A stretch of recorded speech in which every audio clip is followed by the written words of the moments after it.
You rightly point to COVID, to climate change and its impacts, and also to conflicts that are now happening at an unprecedented number. We have more refugees and internally displaced people in 2022 than at any year since the end of the Second World War.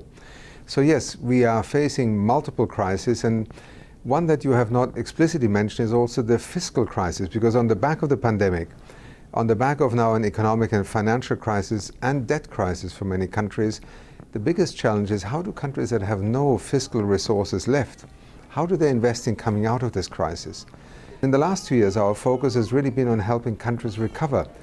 Development is about moving forward. Development is about addressing poverty, but also investing in, for example, digital public infrastructure, because this is one of the greatest drivers right now of progress and recovery.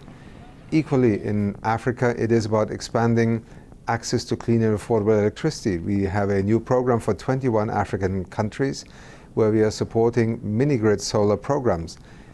It sounds small, but if over the next few years, this $65 billion investment program, involving also private sector investors, works, 265 million people would gain access to electricity. So it's on digital, it's on electricity to address also access to clean energy.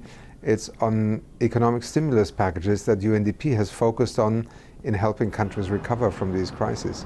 Yes, we have lost momentum, we have seen setbacks, and on many goals we have not progressed as we had hoped as a world family. Now, what is also clear is that we need to address some fundamental challenges: financing, debt problems, the ability to invest in each other's ability to recover. I believe that there is no miracle cure right now, but we know what needs to be done.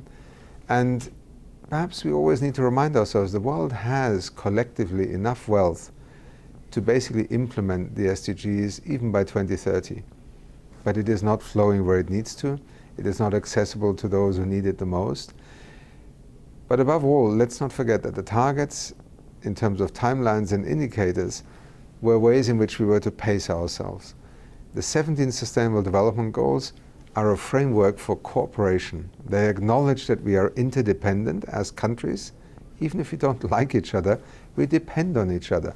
And that has to be the idea that always must come first ultimately, because without that, we are condemning the next generation to an irreversible climate change. The next pandemic could be even more catastrophic, and poverty will continue to grow rather than decline.